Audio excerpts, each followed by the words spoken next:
ನಮಸ್ಕಾರ ಸ್ನೇಹಿತರೆ, ಸಿಂಪಲ್ ಆಗಿ ಒಂದು ಅಡುಗೆಗೆ ಸ್ವಾಗತ. ಇವತ್ತು ತುಂಬ ಮೃದುವಾಗಿರುವಂಥ ಮತ್ತು ಒಂದು ಕಾಲು ಗಂಟೆನಲ್ಲಿ ಆಗುವಂಥ ರಾಗಿ ಬರ್ಫಿ ಮಾಡ್ತಾ ಇದ್ದೀನಿ. ಇದಕ್ಕೆ ನೀವು ಬಳಸೋ ಪದಾರ್ಥಗಳು ಕೂಡ ತುಂಬ ಕಡಿಮೆ ಮತ್ತು ಕಡಿಮೆ ಟೈಮ್ನಲ್ಲಿ ಆಗುವಂಥದ್ದು. ತುಂಬ ರುಚಿಯಾಗಿರುತ್ತೆ, ತುಂಬ ಮೃದುವಾಗಿರುತ್ತೆ. ಮನೆ ಮಂದಿ ಎಲ್ಲ ಆರಾಮಾಗಿ ತಿನ್ಬೋದು. ಇನ್ನೊಂದು ವಿಶೇಷ ಅಂದರೆ ಇದು ಬೆಲ್ಲದಲ್ಲಿ ಮಾಡಿರುವಂಥದ್ದು. ಹೇಗೆ ಮಾಡೋದು ಅಂತ ನೋಡೋಣ. ಒಂದು ಬಾಣಲೆ ತೊಗೊಂಡು ಒಂದು ಕಪ್ನಷ್ಟು ನಾನು ರಾಗಿ ಹಿಟ್ಟನ್ನ ಹಾಕೋತಾ ಇದ್ದೀನಿ. 1/4 ಕಪ್ನಷ್ಟು ಮೀಡಿಯಮ್ ರವೆನ ಹಾಕೋತಾ ಇದ್ದೀನಿ. ಇದು ಎರಡನ್ನು ನಾವು ಈಗ 2 ಸ್ಪೂನ್ನಷ್ಟು ಗಟ್ಟಿ ತುಪ್ಪ ಹಾಕೋತಾ ಇದ್ದೀನಿ. ಅದರಲ್ಲಿ ಚೆನ್ನಾಗಿ ಹುರ್ಕೋಬೇಕು. ಮೀಡಿಯಮ್ ಉರಿನಲ್ಲಿ ಒಳ್ಳೆ ಘಮ ಬರೋ ತನಕ, ಹಸಿ ವಾಸನೆ ಎಲ್ಲ ಸಂಪೂರ್ಣವಾಗಿ ಹೋಗಬೇಕು. ಒಂದು 5ರಿಂದ 6 ನಿಮಿಷ ಆಗ್ಬೋದು. ಅಷ್ಟು ಸಮಯದಲ್ಲಿ ಇದು ಚೆನ್ನಾಗಿ ಒಳ್ಳೆ ಘಮ ಬರ್ತಾ ಇರುತ್ತೆ. ಹಾಗಾಗಿ ಇದನ್ನು ಹುರ್ಕೊಳ್ಳೋದು ತುಂಬ ಮುಖ್ಯ.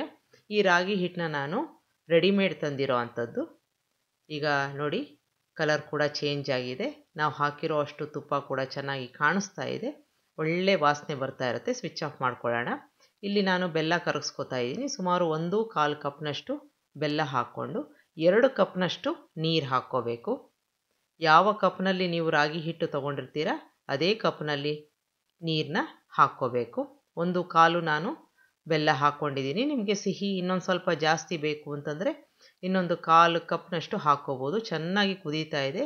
ಕುದಿ ಬಂದ ಮೇಲೆ ಒಂದು 5 ನಿಮಿಷ ಕುದಿಸ್ಕೋಬೇಕು. ಈಗ ಆಗಿದೆ, ಸ್ವಿಚ್ ಆಫ್ ಮಾಡ್ಕೊಂಡಿದ್ದೀನಿ. ಈಗ ಚೆನ್ನಾಗಿ ಬೆಲ್ಲ ಎಲ್ಲ ಕರಗಿದೆ. ಪಾಕ ಏನು ತೆಗೆಯೋ ಅವಶ್ಯಕತೆ ಇಲ್ಲ. ಈಗ ಇದನ್ನು ಹಿಟ್ಟಿಗೆ ಶೋಧಿಸ್ಕೋತಾ ಇದ್ದೀನಿ ಡೈರೆಕ್ಟಾಗಿ. ಬಿಸಿಯಾದ ಬೆಲ್ಲದ ನೀರು ಈಗ ಆಗಿದೆ ಇದು. ಈಗ ಎರಡನ್ನು ಉರಿ ಸಣ್ಣದಿರಲಿ, ನಿಧಾನಕ್ಕೆ ಮಿಕ್ಸ್ ಮಾಡ್ಕೊಳ್ಳೋಣ. ಬಿಸಿ ಇರೋದ್ರಿಂದ ಸ್ವಲ್ಪ ನಿಧಾನಕ್ಕೆ ಕೆಲಸ ಮಾಡ್ಕೋಬೇಕು. ಈಗ ನೋಡಿ, ಎಲ್ಲ ಹೀರ್ಕೋತಾ ಇದೆ. ನಾವು ನೀರು ಹಾಕಿದ್ವಲ್ಲ, ಹಿಟ್ಟು ಹೀರ್ಕೋತಾ ಇದೆ. ಆದಷ್ಟು ಗಂಟಿಲ್ದಂತೆ ಕಲಿಸ್ಕೋಬೇಕು. ಸಾಮಾನ್ಯವಾಗಿ ಗಂಟು ಆಗಲ್ಲ. ಅಕಸ್ಮಾತಾಗಿ ನಿಮ್ಗೆ ಅನಿಸಿದ್ರೆ ಈ ಥರ ಸೌಟಿನ ಹಿಂಬದಿಯಿಂದ ಈ ಥರ ಮಾಡಿಕೊಂಡು ನಿಧಾನಕ್ಕೆ ಎಲ್ಲ ಮಿಕ್ಸ್ ಮಾಡ್ಕೋಬೇಕು. ಈಗ ಮಿಕ್ಸ್ ಮಾಡ್ಕೊಂಡಿದ್ದಾಗಿದೆ. ಮಿಶ್ರಣ ತುಂಬ ಡ್ರೈ ಆಗಿರುತ್ತೆ. ಈಗ ಇದಕ್ಕೆ ನಾನು 2 ಸ್ಪೂನ್ನಷ್ಟು ತಿರ್ಗಾ ಗಟ್ಟಿ ತುಪ್ಪನ ಹಾಕೋತಾ ಇದ್ದೀನಿ. ಈಗ ಈ ಥರ ತುಪ್ಪ ಹಾಕೊಂಡ್ಮೇಲೆ ಸಣ್ಣ ಉರಿನಲ್ಲಿ ಇದನ್ನು ಚೆನ್ನಾಗಿ ಮಿಕ್ಸ್ ಮಾಡ್ಕೋಬೇಕು. ಈ ಥರ ತುಪ್ಪ ಎಲ್ಲ ಕಡೆ ಹರಡಬೇಕು. ಹಿಟ್ಟು ಕೂಡ ಚೆನ್ನಾಗಿ ಬೇಯಬೇಕು. ಈಗ ನೋಡಿ, ಈ ಥರ ಆಗಿದೆ. ತಿರ್ಗಾ ಒಣಗಿದಂತೆ ಆಗ್ತಾ ಇದೆ. ಹಾಗಾಗಿ ಮತ್ತೊಂದು ಸ್ಪೂನು ತುಪ್ಪ ಹಾಕ್ಕೋಬೇಕು. ಒಟ್ಟಾರೆ 3ರಿಂದ 4 ಸ್ಪೂನು ತುಪ್ಪ. ಹುರಿಯೋದು 2 ಸ್ಪೂನ್ ಬಿಟ್ಟು ಹಾಕ್ಕೊಂಡಿದ್ದೀನಿ. ಈಗ ಚೆನ್ನಾಗಿ ಮಿಕ್ಸ್ ಮಾಡ್ಕೊಳ್ಳೋಣ. ಇಷ್ಟು ಸಾಕು ತುಪ್ಪ. ಈಗ ಸಣ್ಣ ಊರಿನಲ್ಲಿ ಇದನ್ನು ಮಿಕ್ಸ್ ಮಾಡ್ಕೋತಾ ಇರಬೇಕು. ಎಲ್ಲಿ ತನಕ ಅಂತಂದರೆ ತುಪ್ಪ ರಿಲೀಸ್ ಆಗೋ ತನಕ ಮತ್ತು ಪೂರ್ತಿ ಸೈಡ್ಸು ಬಿಡೋ ತನಕ. ನೋಡಿ, ಈಗ ಶೈನಿಂಗ್ ಬರ್ತಾ ಇದೆ, ಅಂದರೆ ತುಪ್ಪ ನಿಧಾನಕ್ಕೆ ರಿಲೀಸ್ ಆಗ್ತಾ ಇದೆ. ಈ ಹಂತ ಪರ್ಫೆಕ್ಟಾಗಿದೆ. ತುಂಬ ಸಾಫ್ಟಾಗಿ ಕೂಡ ಆಗಿರುತ್ತೆ. ಬಾಯಲ್ಲಿಟ್ಟರೆ ಕರಗೋ ಅಂಥದ್ದು ಅಂತಾರಲ್ಲ, ಅದೇ ಥರ ಇರುತ್ತೆ. ಈಗ ನಿಧಾನಕ್ಕೆ ತುಪ್ಪ ರಿಲೀಸ್ ಆಗ್ತಾ ಬರ್ತಾ ಇದೆ. ಈ ಹಂತ ಪರ್ಫೆಕ್ಟ್ ಆಗಿದೆ. ನೋಡಿ, ಪೂರ್ತಿಯಾಗಿ ಉಂಡೆಯಾಗಿ ಬರ್ತಾ ಇದೆ. ಇದು ಕರೆಕ್ಟಾಗಿರೋ ಹಂತ. ಇಲ್ಲಿಗೆ ಸ್ವಿಚ್ ಆಫ್ ಮಾಡ್ಕೊಂಡ್ಬಿಡೋಣ. ಈಗಾಗಲೇ ಒಂದು ತಟ್ಟೆಗೆ ತುಪ್ಪ ಹಚ್ಕೊಂಡು ರೆಡಿಯಾಗಿ ಇಟ್ಕೊಂಡಿರಬೇಕು. ಅದಕ್ಕೆ ಈ ಮಿಶ್ರಣನ ಹಾಕ್ಕೋಬೇಕು. ನೋಡಿ, ತುಪ್ಪ ಜಿನಗ್ತಾ ಇದೆ. ಈಗ ಇದನ್ನು ಸಮ ಮಾಡ್ಕೊಳ್ಳೋಣ. ಒಂದು ಸ್ಪೂನಿನ ಸಹಾಯದಿಂದ ಅಥವಾ ಒಂದು ಬಟ್ಟಲಿನ ಸಹಾಯದಿಂದ ಇದನ್ನು ಈ ಥರ ತಕ್ಷಣಕ್ಕೆ ಮಾಡ್ಕೋಬೇಕು. ಈಗ ಆಗಿದೆ ಇದು. ಒಂದು 10-15 ನಿಮಿಷ ಬಿಟ್ಟ ನಂತರ ನೀವು ಕಟ್ ಮಾಡ್ಕೋಬೋದು. ಒಣಗಿದೆ. ಈಗ ನಿಮಗೆ ಯಾವ ಶೇಪು ಇಷ್ಟನೋ ಅದನ್ನು ಕಟ್ ಮಾಡ್ಕೋಬೋದು. ಈಗ ಸಂಪೂರ್ಣವಾಗಿ ಒಣಗಿದ ಮೇಲೆ ನೀವು ಪೀಸಸ್ನ ತೆಕ್ಕೋಬೋದು. ನೋಡಿ, ಆರಾಮಾಗಿ ಬರುತ್ತೆ. ತುಂಬ ರುಚಿಯಾಗಿರುತ್ತೆ, ತುಂಬ ಮೃದುವಾಗಿರುತ್ತೆ, ಜೊತೆಗೆ ಆರೋಗ್ಯ ಕೂಡ ಹೌದು. ಒಂದು ಸಲ ಮಾಡಿ ನೋಡಿ. ಈಗ ಸಂಪೂರ್ಣವಾಗಿ ಒಣಗಿದೆ. ಸುಮಾರು ಒಂದು 4-5 ದಿನ ಇಟ್ಕೊಂಡು ತಿನ್ಬೋದು. ಇದಕ್ಕೆ ನೀವು ಬೇಕಾದರೆ ಡ್ರೈ ಫ್ರೂಟ್ಸ್ ಕೂಡ ಹಾಕ್ಕೋಬೋದು. ತುಂಬಾ ಸಾಫ್ಟಾಗಿರೋ ಈ ಒಂದು ಬರ್ಫಿನ ಮಾಡಿ ನೋಡಿ. ಇನ್ನು ಮುಂದಿಂದು ಒಂದು ಮಸಾಲೆ ರೊಟ್ಟಿ ಅಂತ ಮಾಡ್ತಾಯಿದ್ದೀನಿ, ಚಟ್ನಿ ಜೊತೆಗೆ. ಹೇಗೆ ಮಾಡೋದು ಅಂತ ನೋಡೋಣ. ಹುರುಗಡ್ಲೆ ಸ್ವಲ್ಪ ಹಾಕ್ಕೊಂಡು, ಕಾಯಿ ತುರಿ ಹಾಕ್ಕೊಂಡು, ಇದಕ್ಕೆ 1 ಅಥವಾ 2 ಬೆಳ್ಳುಳ್ಳಿ, ಇದು ಬ್ಯಾಡಗಿ ಮೆಣಸಿನ್ಕಾಯಿ ಒಂದು 5 ಅಥವಾ 6, ರುಚಿಗೆ ತಕ್ಕಷ್ಟು ಉಪ್ಪು ಹಾಕ್ಕೊಂಡು ಸ್ವಲ್ಪ ಹುಣಸೆ ಹಣ್ಣು ನೀರು ಹಾಕ್ಕೊಂಡು ರುಬ್ಕೋತಾ ಇದ್ದೀನಿ. ತುಂಬ ನೀರಾಗಿ ಚಟ್ನಿ ಮಾಡ್ಕೊಳ್ಳೋದು ಬೇಡ. ಈ ಚಟ್ನಿನ ಬೇರೆದಕ್ಕೂ ನೀವು ಉಪಯೋಗಿಸ್ಬೋದು. ಈಗ ಚಟ್ನಿ ರೆಡಿಯಾಗಿದೆ. ಒಂದು ಬೌಲ್ ತೊಗೊಂಡು ನಾನು 2 ಕಪ್ನಷ್ಟು ರಾಗಿ ಹಿಟ್ಟನ್ನ ಹಾಕೋತಾ ಇದ್ದೀನಿ. ನಾರ್ಮಲ್ ರಾಗಿ ಹಿಟ್ಟನ್ನ ಹಾಕೋತಾ ಇದ್ದೀನಿ. ಒಂದು 2 ಸ್ಪೂನ್ನಷ್ಟು ಕಡಲೆ ಹಿಟ್ಟು ಬೈಂಡಿಂಗಿಗೋಸ್ಕರ ಮತ್ತು ಗರ್ಗರಿಯಾಗಿ ಬರುತ್ತೆ.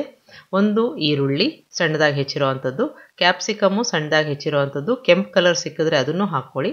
ತುರಿದಿರೋ ಅಂಥ ಬೀಟ್ರೂಟು ಮತ್ತು ಕೊತ್ತಂಬರಿ ಸೊಪ್ಪು. ಇಲ್ಲಿ ಸುಮಾರು 5 ಸ್ಪೂನ್ನಷ್ಟು ಅನ್ನನ ಮ್ಯಾಶ್ ಮಾಡಿಕೊಂಡು ಹಾಕೋತಾ ಇದ್ದೀನಿ. ಮೆತ್ತಗಿರುತ್ತೆ, ಹೆಚ್ಚು ಹೊತ್ತು ಮೆತ್ತಗಿರುತ್ತೆ. ಬೇಡದೆ ಹೋದರೆ ಸ್ಕಿಪ್ ಮಾಡ್ಬೋದು. ಇದನ್ನು ಕೂಡ ನಾನು ಹಿಟ್ಟಿಗೆ ಸೇರಿಸ್ಕೊತಾ ಇದ್ದೀನಿ. ಈಗ ಎಲ್ಲ ಚೆನ್ನಾಗಿ ಮಿಕ್ಸ್ ಮಾಡ್ಕೊಂಡು ಬಿಡೋಣ ಒಂದ್ಸಲ. ಎಲ್ಲ ತರಕಾರಿ ಬಳಸಿರೋದ್ರಿಂದ ತುಂಬ ರುಚಿಯಾಗಿರುತ್ತೆ.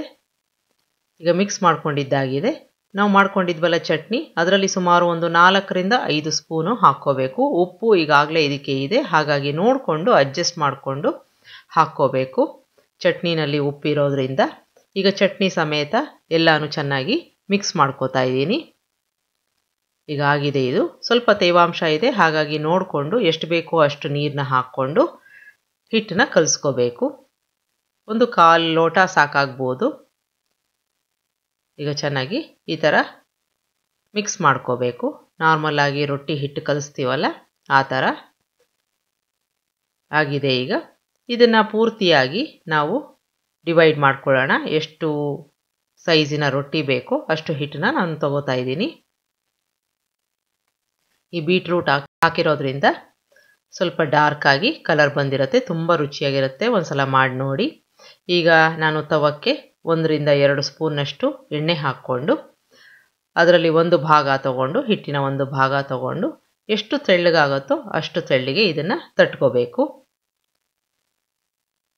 ಆಗಿದೆ. ಈಗ ಮೀಡಿಯಮ್ ಊರಿನಲ್ಲಿ ಇದನ್ನು ಬೇಯಿಸ್ಕೊಳ್ಳೋಣ. ಗರ್ಗರಿಯಾಗಿ ಬೇಕಾದರೆ ಸ್ವಲ್ಪ ಹೊತ್ತು ಬಿಡಬೇಕಾಗತ್ತೆ. ಈಗ ಚೆನ್ನಾಗಿ ಬೆಂದಿದೆ ಅಂತ ಆದರೆ ಮುಚ್ಚಳ ಮುಚ್ಚಿ ಬೇಯಿಸ್ಕೋಬೇಕು. ಇದನ್ನು ಮುಚ್ಚಳ ಮುಚ್ಚಿದ್ದು ತೆಗೆದು ನೋಡ್ಕೋಬೇಕು. ಚೆನ್ನಾಗಿ ಬೆಂದಿದೆ ಅಂತಾದರೆ ತಿರುಗಿಸಿ ಹಾಕ್ಕೋಬೇಕು.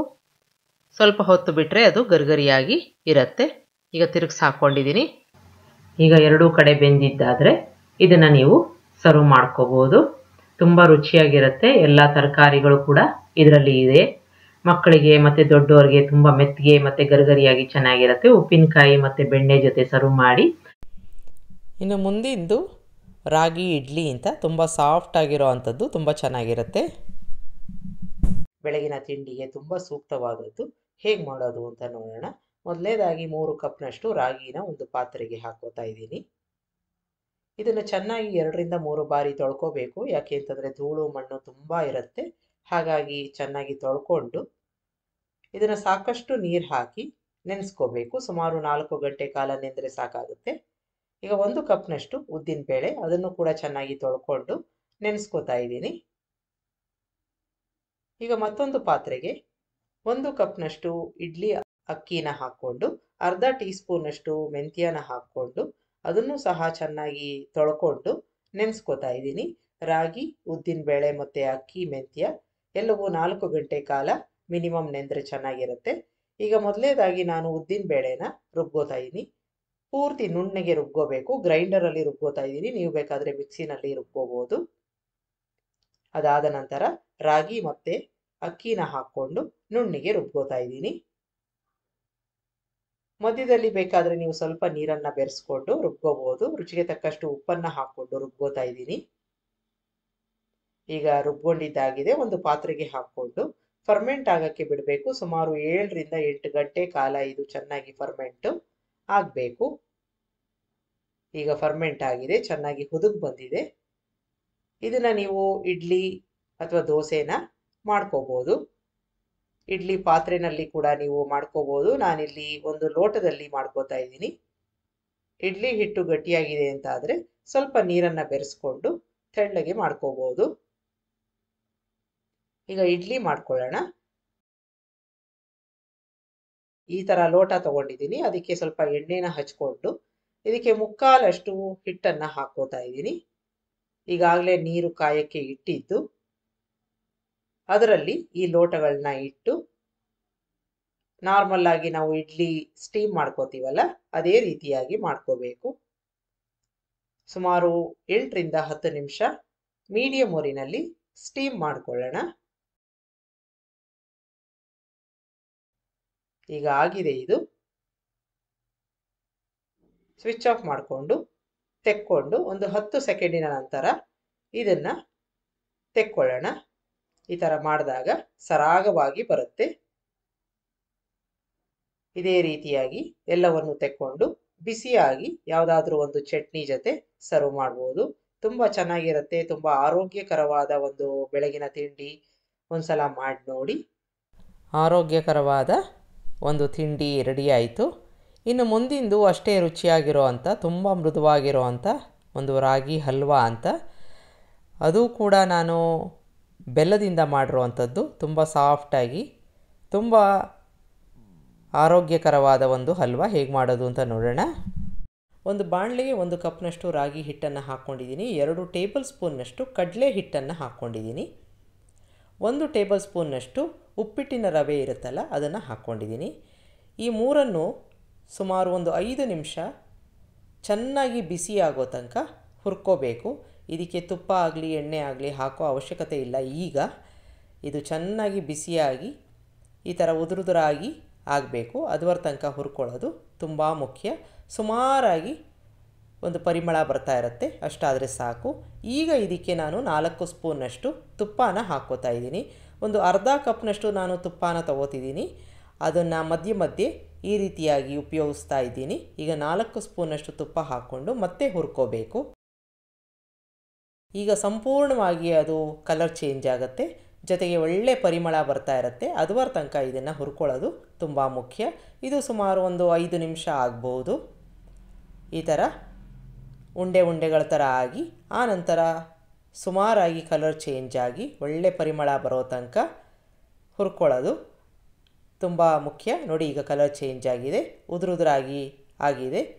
ಇದುವರ ತನಕ ಸಣ್ಣ ಉರಿನಲ್ಲಿ ಹುರ್ಕೋಬೇಕು. ಈಗ ಹುರ್ಕೊಂಡಿದ್ದಾಗಿದೆ. ಇದ್ರ ಜೊತೆಗೆ ಕೊನೆಯದಾಗಿ 2 ಟೇಬಲ್ ಸ್ಪೂನ್ನಷ್ಟು ಒಣಕೊಬ್ಬರಿ ತುರಿನ ಹಾಕ್ಕೊಂಡು ಅದು ಸ್ವಲ್ಪ ಬಿಸಿ ಆಗೋ ತನಕ ಹುರ್ಕೊಂಡಿದ್ದು ಸುಮಾರಾಗಿ 3 ನಿಮಿಷ ಹುರ್ಕೋತಾ ಇದ್ದೀನಿ. ಮತ್ತು ಅದನ್ನು ಸೇರಿಸ್ಕೊಂಡು ಈಗ ಸ್ವಿಚ್ ಆಫ್ ಮಾಡ್ಕೊಳ್ಳೋಣ. ಆಗಿದೆ ಅಂತಾದರೆ ಉದುರುದುರಾಗಿ ಆಗಬೇಕು. ಈಗ ಒಂದು ಪಾತ್ರೆಯಲ್ಲಿ ಸುಮಾರು 1/4 ಕಪ್ನಷ್ಟು ಬೆಲ್ಲನ ಹಾಕ್ಕೊಂಡು 2 ಕಪ್ನಷ್ಟು ನೀರನ್ನು ಹಾಕ್ಕೋತಾ ಇದ್ದೀನಿ. 1 ಕಪ್ ರಾಗಿ ಹಿಟ್ಟಿಗೆ 2 ಕಪ್ನಷ್ಟು ನೀರು. ಈಗ ಬೆಲ್ಲ ಕರಗಬೇಕು.